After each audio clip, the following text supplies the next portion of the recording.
உலகெங்கும் நிறைந்திருக்கும் தமிழ் நேயர்கள் அனைவருக்கும் எமது மனமார்ந்த வணக்கம்.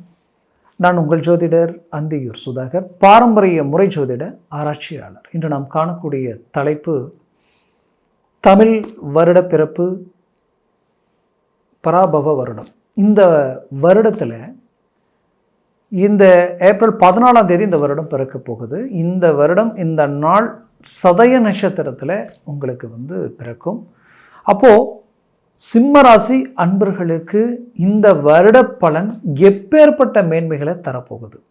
ஏன்னா இந்த வருட கந்தாய பலனே பார்த்திங்கன்னா கடகராசிக்கு பார்த்திங்கன்னா 8 வரவு 2 தான் செலவு இருக்குது. ஆனால் அதே சிம்மராசிக்கு பார்த்திங்கன்னா 5 வரவு 5 செலவாக இருக்குது. அப்போது இந்த அமைவுகள் ஒரு புறம் இருந்துட்டாலும் மறுபுறத்தில் நம்ம சாதிக்கக்கூடிய அமைவுகளும் நம்ம எடுக்கிற முயற்சிகளும் எந்த லெவலுக்கு சக்ஸஸ்ஃபுல் கொடுக்குன்ற ஒரு கிரக அமைவுகள் இருக்கு இல்லையா, அந்த கிரக அமைவுகள் தான் உங்களுக்கு எவ்வளோ ஹைலைட்டாக இருக்குன்றத இந்த காணொலியில் தெளிவாக விவரமாக நம்ம பார்க்கலாம். நம்ம சேனலை சப்ஸ்கிரைப் பண்ணாதவங்க பண்ணிக்கோங்க, பெல் பட்டனை கிளிக் பண்ணி ஆல் ஆப்ஷனை கொடுத்துக்குங்க.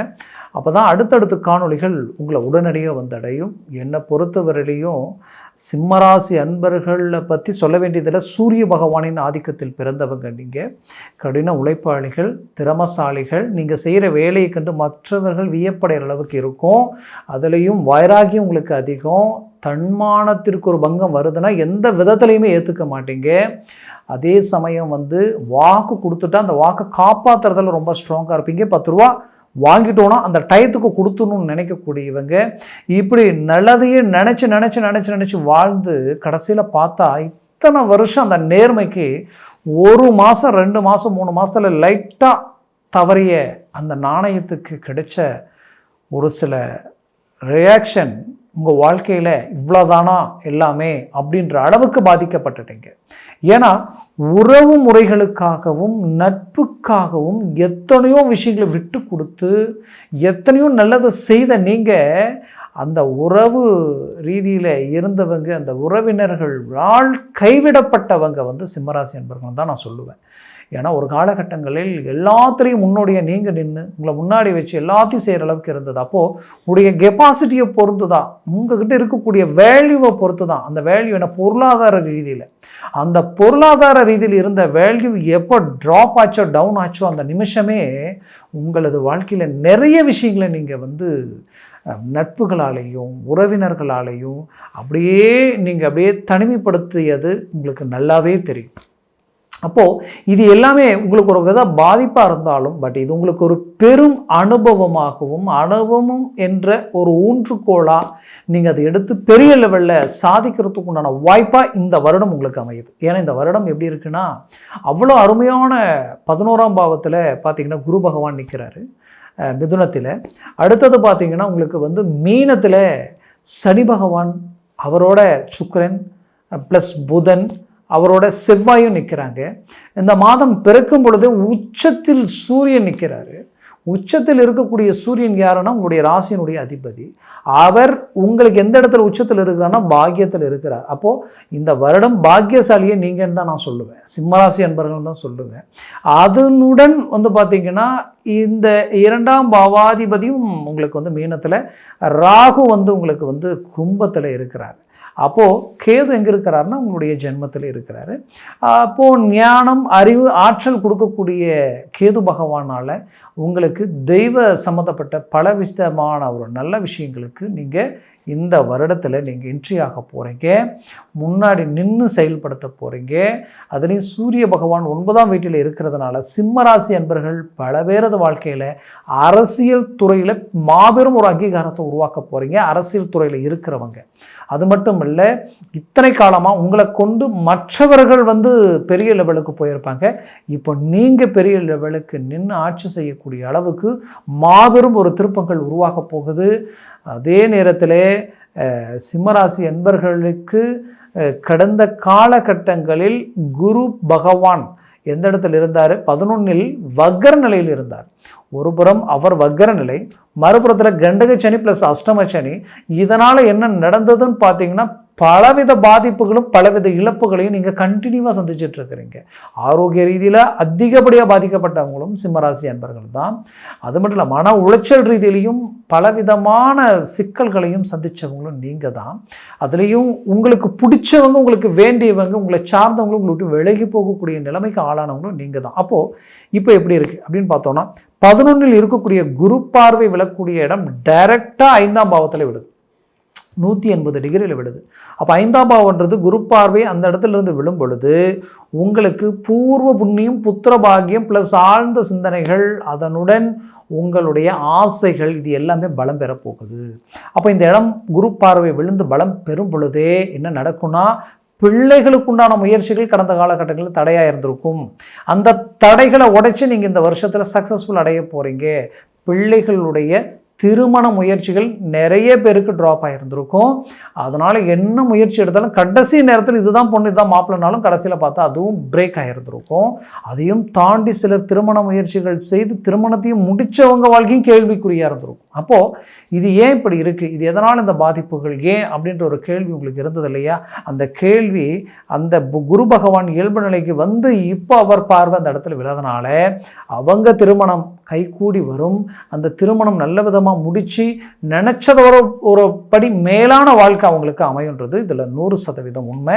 அதில் எந்த மாற்றம் இல்லை. அடுத்தது, ஆல்ரெடி திருமணமாகி டைவர்ஸ் வரைக்கும் போனவங்க மீண்டும் இணையக்கூடிய ஒரு அருமையான காலகட்டமாக இது மாறும். வழக்கு சம்மந்தப்பட்ட பிரச்சனைகளில் இருந்து அபாண்டமான பழிகளுக்கு ஆளாகி நிற்கக்கூடியவங்க கூட அதிலிருந்து ரிலீஃப் ஆகக்கூடிய அருமையான காலகட்டங்களை இது மாறும். நீங்கள் பெற்ற பிள்ளைகள் உங்களுடைய பேச்சை மீறி சில வேலைப்பாடுகள் செய்ததுனால குடும்பமே பிரிஞ்சு தவிச்சு நிற்கக்கூடிய நிலைமையெல்லாம் உருவாகி இருந்திருக்கும். பட் அதிலிருந்து அந்த மன அழுத்தத்திலிருந்து வெளியில் வந்து அதை சரி செய்து மீண்டும் இணையக்கூடிய காலமாக இது மாறும். அதோட ஆல்ரெடி சில முடிவுகள் எடுத்திருப்பாங்க, பட் அவங்கள உங்கள் சைடுக்கு கொண்டு வரணும் எப்படியாவது ஒன்று அப்படின்ற அளவுக்கு சில முயற்சிகள் எடுத்திருப்பீங்க. பட் எதுவுமே எடுபட்டிருக்காது. பட் இப்போ பாருங்கள், இந்த வருடம் இந்த நாள் இந்த சித்திரை ஏப்ரல் 14ஆம் தேதி ப்ளஸ் சித்திரை மாதம் 1ஆம் தேதி ஆகப்பட்ட சதய நட்சத்திரத்தில் பிறக்கக்கூடிய இந்த வருடத்தில் சூரியன் உச்சம் பெறக்கூடிய இந்த நிலையில் சூரிய பகவானது பார்வை டைரெக்டாக எங்கே விழுது அப்படின்னு பார்த்தா உங்களுடைய 3ஆம் பாவத்தில் விழுது. அப்போது உங்களுடைய எண்ணங்கள், உங்களுடைய சிந்தனைகள், உங்களுடைய பேச்சு, உங்களுக்கு சில சகாயங்கள், உங்களுடைய சப்போர்ட்டு, ஏதோ ஒரு விதத்தில் உங்களுடைய பிள்ளைகள் உங்களுக்கு ஒத்துழைப்பு கொடுக்க போகிறாங்க. அவர்கள் பெரிய லெவலில் ஒரு மனமாற்றத்தை நீங்கள் சந்திக்கக்கூடிய அளவுக்கு இருக்கும். ப்ளஸ் நீங்கள் வாழ்ந்த வாழ்க்கையில் ரொம்ப கஷ்டப்பட்டு வந்த வழியில் எவ்வளவோ கடினமான ஒரு சில விஷயங்களை கடந்து வந்திருந்தாலும், ஆனால் பிள்ளைகள் தலையெடுக்கிற நேரத்தில் பார்த்தா நீங்கள் அப்படியே டவுன் ஆகிற மாதிரியே இருந்திருக்கும். அப்போ இந்த நேரத்தில் பிள்ளைகள் நமக்கு கை கொடுக்கல, அவர்களும் இந்த நேரத்தில் கை கொடுத்தா நம்ம அடுத்த கட்டத்தை நோக்கி போயிடலாம், இருக்கிற கடனுடன் சுமைகளை எல்லாத்தையும் நீக்கிடலாம் அப்படின்னு நினச்சி எதிர்பார்க்கக்கூடிய உங்களுக்கு அந்த பிள்ளைகள் இது வரைக்கும் கை கொடுக்கலன்ற வருத்தம் இருந்தாலும் இந்த வருடத்தில் அவர்கள் எல்லா விதத்திலையும் உங்களுக்கு பக்கபலமாக நிற்கக்கூடிய நிலம் உருவாயிடும். அப்போ இந்த 5ஆம் இடம் பலம் பெறும் பொழுது இதெல்லாம் ஆட்டோமேட்டிக்காக நடக்க போகுது. நீண்ட நாள் புத்திரபாகியம் இல்லாதவங்களுக்கு புத்திரபாகியம் கிடைக்க போகுது. பூர்வீக சொத்துக்களும் கை கொடுக்கும். அதில் இருக்கிற பிரச்சனை தீரும். தந்தை வழி சொத்துக்களும் உங்களுக்கு கை கொடுக்கும். ப்ளஸ் இந்த குரு பார்வை அடுத்தது விழக்கூடிய இடம் என்ன அப்படின்றத நாம் பார்த்தோன்னா, 1 உங்களுடைய 6ஆம் பாவத்தில் டைரெக்டாக 5ஆம் பாவத்தில் டைரெக்டாக சூரிய பகவான் ஆகப்பட்ட சிம்ம ராசிக்கு 5ஆம் பாவத்தில் விழுது.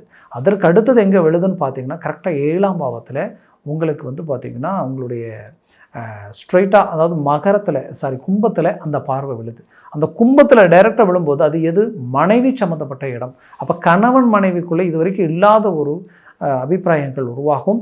ப்ளஸ் இருவரும் இணைந்து பல நல்ல விஷயங்கள் செய்ய போகிறீங்க. வீடு கட்டக்கூடிய வாய்ப்புகள், பூமி வாங்குவீங்க, இல்லைனா வீடு வாங்குறதுக்குண்டான வாய்ப்புகள் அமையும். குடும்பத்தில் சுபகாரியங்களை உண்டாக்கிடுவீங்க. இது எல்லாமே பர்ஃபெக்டாக உங்களுக்கு கை கொடுக்கும் இந்த வருடத்தில். அதனுடன் பார்த்திங்கன்னா நீங்கள் 2 பேரும் திருமண ரீதியில் சில பாதிப்புகளை சந்தித்து பிரிஞ்சு நிற்கக்கூடிய ஒரு நிலைமை உருவாயிருந்திருக்கும். அதற்கு காரணம் அவர்கள் சார்ந்த ரீதியில் கொஞ்சம் அகைன்ஸ்ட் ஆரம்பத்திலிருந்தே நீங்கள் சேர்ந்து வாழக்கூடாதுன்ற ஒரு எண்ணங்களோடு செயல்பட்டவங்க அதிகமாக இருப்பாங்க. இது எல்லாத்தையும் தாண்டி நான் சேரக்கூடிய வாய்ப்புகள் எனக்கு இல்லையே அப்படின்ற வருத்தத்தில் இருக்கிறவங்களுக்கு இப்போது அந்த வாய்ப்புகள் கிடைக்கும். எதிரிகள் விலகுவாங்க. மீண்டும் நீங்கள் ஒரு நல்ல சக்ஸஸ்ஃபுல்லான லைஃப்பை வாழ போகிறீங்க. பிரிஞ்சவங்க ஒன்றிணைவீங்க. அந்த 7ஆம் பாவம் உங்களுக்கு ரொம்ப பிடிச்சவங்க, நீங்கள் இஷ்டப்பட்டவங்க, நீங்கள் விரும்பியவங்க விலகி போயிட்டாங்கன்ற வருத்தத்தில் இருந்தீங்கன்னா அவர்கள் உங்களை மீண்டும் தேடி வரக்கூடிய வாய்ப்புகள் அமையும். சிம்மராசி என்பவர்களுக்கு நான் ஒன்று சொல்கிறது என்னென்னா, புது உறவு முறை இணையக்கூடிய ஒரு காலமாக இது இருக்கும். புது உறவுகள், புது வரவு இந்த காலகட்டங்களில் கிடைக்கும். இதோட உங்களுக்கு பார்த்திங்கன்னா சிம்மராசி அன்பர்களுக்கு எனக்கு தெரிஞ்சது இன்னொரு முக்கியமான விஷயத்தை நான் சொல்லிடுறேன். நீங்கள் தொழில் ரீதியில் சில விதமான வளர்ச்சி பாதையை அடைய முடியாமல் தவிச்சிருப்பீங்க. ஆனால் அவ்வளோ அனுபவம் இருக்குது. உங்களுடைய வேலையை கண்டு மற்றவங்க ஆச்சரியப்பட்டிருப்பாங்க. எத்தனையோ முடியாத வேலையெல்லாம் முடிச்சிருப்பீங்க. அவ்வளோ ஒரு நல்ல வியப்படைய அளவுக்கு எல்லாம் இருந்தும் கூட உங்களுக்கு கொஞ்சம் காலகட்டமாக இருந்து உங்கள்கிட்ட வேலை செய்கிறவங்க சரியான ஒத்துழைப்பு இல்லை, உங்களுடைய வாடிக்கையாளரை திருப்திப்படுத்த முடியல, எது எடுத்தாலும் ட்ராப் ஆகுது, எது எடுத்தாலும் பிரேக் ஆகுது, கடன் சுமைகள் தான் அதிகமாகுதுன்னு நினச்சிக்கிட்டு வருத்தத்தில் இருந்தவங்களுக்கு இப்போது அந்த 7ஆம் பாவம் பலம் பெறதுனால, குரு பார்வை விடுறதுனால 100% உங்களுக்கு பார்த்திங்கன்னா உங்களுடைய வாடிக்கையாளரை திருப்திப்படுத்திடுவீங்க. உங்களுடைய பொருள் ஏற்றுமதி இறக்குமதி இதெல்லாமே உங்களுக்கு கை கொடுக்க ஆரம்பிச்சிடும். வரவு செலவு ரீதியில் பெரிய லெவலில் உங்களுக்கு ஒத்துழைப்பு கிடைச்சிடும். கேட்ட இடத்துல பணம் வாய்ப்புகள் அமையும். இந்த வருடத்தில் இது எல்லாமே உங்களுக்கு கிடைக்கும். இதை ரூபா உள்ளே போட்டு 10 ரூபாயை உருவாக்குற அளவுக்கு ஒரு கெப்பாசிட்டி உங்களுக்கு உண்டாயிடும். அதற்கு அடுத்தது பார்த்திங்கன்னா 7ஆம் பாவத்துக்கு அடுத்தது நாம் பார்க்க வேண்டியது என்னென்னா, அந்த பார்வையாகப்பட்டது எங்கே 11ஆம் பாவத்தில் இருக்கக்கூடிய குரு பார்வை 3ஆம் பாவத்தில் அவரது பார்வை விழுது. அப்போ 3ஆம் பாவத்தில் விழும்பொழுது 3ஆம் பாவன்றது என்ன, அந்த இடத்துல விழக்கூடிய பார்வை குரு பார்வை மட்டும்தான் விழுதான்னு பார்த்தீங்கன்னா இல்லை. அதே இடத்துல உங்களுக்கு சூரிய பார்வை, உச்சமடைஞ்ச சூரிய பார்வையும் அதே குரு பார்வையும் அதே இடத்துல விழறதுனால உங்களுக்கு என்ன நடக்கும்னா, தைரியம், துணிச்சல், வீரியம், சகாயம், சப்போர்ட் எல்லாமே கிடைக்கும். ஆல்ரெடி நீங்கள் வெளிநாட்டில் இருக்கிறவங்கன்னா நீங்கள் நல்ல பொசிஷனுக்கு போக வேண்டிய நீங்கள் என்ன கண்ணு பட்டதோ என்ன நடந்ததுன்னு தெரியல, அப்படியே எல்லாமே ட்ராப் ஆகிடுச்சிங்க. மனசை என்கிட்ட இல்லாத அளவுக்கு பாதிப்புகள், இழப்புகள், வலிகள், வேதனைகளை கிடக்கிற நிலைமைக்கு ஆளாயிட்டேன் அப்படின்னு நினச்சிங்கன்னா இப்போ பாருங்கள், இந்த இடத்துல உங்களுக்கு பெரிய லெவலில் இந்த குரு பார்வையால் உங்களுக்கு அந்த தைரியம், துணிச்சல், வீரியம், சகாயம், சப்போர்ட் எல்லாமே உங்களுக்கு கை கொடுக்கும். கடவுளுடைய முழு அனுகிரகமே உங்களை அடையும். அந்த முழு அனுகிரகம் உங்களுக்கு பெரிய லெவலில் வேலை செய்ய ஆரம்பிச்சிடும். அப்போ சக்ஸஸ்ஃபுல்லாக நோக்கி நீங்கள் செயல்பட போகிறீங்க. சக்ஸஸ்ஃபுல்லாக நோக்கி பெரிய லெவலில் நீங்கள் உண்டாக்க போகிறீங்கன்றது எந்த விதத்துலையுமே குறையில்லா நிறைஞ்ச வாழ்க்கையை நீங்கள் அடையக்கூடிய அருமையான காலகட்டமாக இருக்கும். சிம்மராசி அன்பர்களுக்கு உடல் ரீதியில் பேக் பெயின், கழுத்து வலி, ப்ளஸ் உங்களுக்கு இந்த இடுப்புக்கு முதுகுக்கு கீழே இந்த பக்கவாட்டில் எல்லாம் வலி பயங்கரமாக இருந்திருக்கும். சிலருக்கு இடுப்பு அது இல்லாமல் குதிகால் முட்டி வரைக்குமே பாதிச்சிருந்திருக்கும். அப்போ இந்த பாதிப்பிலிருந்து ரிலீஃப் ஆக முடியாத ஒரு மனநிலை. சிலருக்கெல்லாம் உள் உறுப்புகள் ஜீரண சக்தி ஆகாத அளவுக்கு உள்ளுறுப்புகளே பாதிக்கப்பட்டிருக்கும். அந்த பாதிப்பிலிருந்து வெளியே வர முடியலையேன்ற ஒரு மன வலி வேதனை இருந்தாலும் இந்த காலகட்டங்களில் அதை விட்டு வெளியில் வர போகிறீங்க. ஒரு நல்ல ஒரு மேனேஜ்மெண்ட்டை உண்டாக்க போகிறீங்க. நிம்மதி சந்தோஷத்தோடு செயல்பட போகிறீங்கன்றது எந்த விதத்துலையுமே மாற்றம் இல்லை. அதுலேயும் குறிப்பாக விவசாய துறைகளில் இருக்கக்கூடியவங்களுக்கு விவசாயம் ஒரு நல்ல கை கொடுக்கக்கூடிய ஒரு காலகட்டமாக இது இருக்கும். மேற்கொண்டு வெளிநாடு போகணும்னு நினச்சவங்க, ரொம்ப நாளாக தடைப்பட்டுக்கிட்டே இருந்திருக்குன்னு நினச்சவங்களுக்கு இப்போ அது கை கொடுக்கும். மூவ் பண்ணுங்கள், முயற்சிகளை பலப்படுத்துங்க, நல்ல சக்ஸஸ்ஃபுல் அடைவீங்க. வாங்கின வீடு வாங்கினதுலேருந்து அந்த வீட்டுக்கு போனதுலேருந்து சில பிரச்சனைகளையும் சந்திச்சுட்டு இருக்கோம்னு நினச்சிங்கன்னா கண்டிப்பாக சொல்கிறேன் 100% அந்த பிரச்சனை ரிலீஃப் ஆகிறதுக்கு உண்டான அருமையான காலகட்டமாக இது இருக்கும். லோன் ப்ளஸ் பூமி சார்ந்த ரீதியில் ஒரு லோன் போட்டு, வீடு சம்மந்தப்பட்ட ரீதியில் லோன் போட்டு அந்த லோன் கட்ட முடியாத அளவுக்குலாம் பிரச்சனை வருது. ஒரே வீட்டில் புருஷன் பொண்டாட்டி 2 பேரும் இணைஞ்சு வேலை செஞ்சுட்டு இருந்தோம். இன்றைக்கி ஒருத்தருக்கு வேலை போய் இன்னொருத்தருக்கு இருக்கிற வேலையிலும் குழப்பம், எல்லாத்துலேயும் குழப்பம் அடைஞ்சு இன்றைக்கி வாழ்வாதாரமே பாதிக்கப்படக்கூடிய நிலைமையில் இருக்கிறோன்னு நினச்சவங்க மீண்டும் அந்த வேலையை நீங்கள் அடையக்கூடிய அருமையான காலகட்டமாக இது மாறும். நீண்ட நாளாக வேலையை தேடி கிடைக்கல நினச்சவங்களுக்கு இப்போ வேலையும் கிடைக்கும். இந்த வருடத்தில், கடந்த வருடத்தில் நீங்கள் எந்த அளவுக்கு கஷ்டப்படுவீங்க அந்த அளவுக்கு இந்த வருஷம் நல்லா இருக்கக்கூடிய அருமையான காலகட்டமாக இது இருக்க போகுது. பெரிய லெவலில் முக்கியமான இடத்துல எல்லாமே பெரிய சக்ஸஸ்ஃபுல்லை கொடுக்குறவங்க சிம்மராசி அன்பர்கள் தான். அதில் எந்த மாற்றமும் இல்லை. ஒரு அறிவியல் ஆராய்ச்சி சம்மந்தப்பட்ட துறையிலும் சரி, மருத்துவத்தை சார்ந்த துறையை சம்மந்தப்பட்டவங்களும் சரி, ஸ்டேட் கவர்மெண்ட், சென்ட்ரல் கவர்மெண்ட்டை இன்றைக்கி பார்க்கும் பொழுது இந்த துறையில் இருக்கக்கூடியவங்க சிம்மராசி அன்பர்கள் நிறைய அவார்டு வாங்குவீங்க. நிறைய கண்டுபிடிப்புகளை உருவாக்கி ஒரு நல்ல ஒரு நேம் உங்களுக்குன்ட்டு ஒரு பிராண்டை உருவாக்குற அளவுக்கு ஒரு சக்ஸஸ்ஃபுல் உண்டாக்கிடுவீங்க. சிறு குறு தொழிலை ஆரம்பிக்கணும்னு நினச்சவங்களுக்கு இது ஒரு நல்ல காலம்.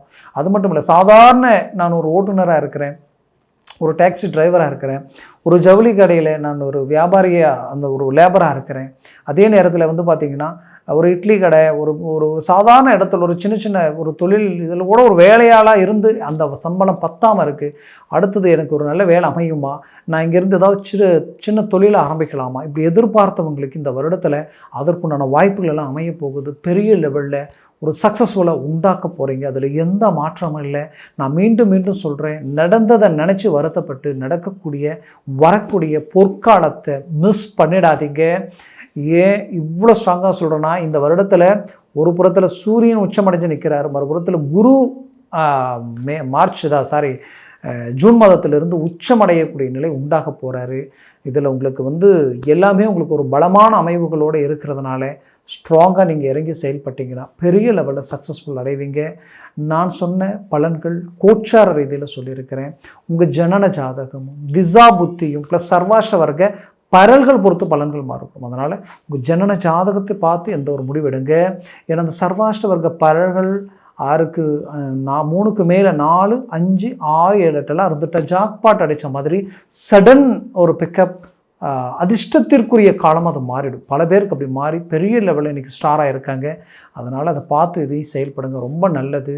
அப்படி பார்க்கணும்னு நினச்சா கீழே இருக்கக்கூடிய காண்டாக்ட் நம்பருக்கு கால் பண்ணி முன்பதிவு செய்து வாட்ஸ்அப் மூலமாக ஜாதகத்தை அனுப்பி தெளிவாக விவரமாக கேட்டு தெரிஞ்சுக்கிங்க.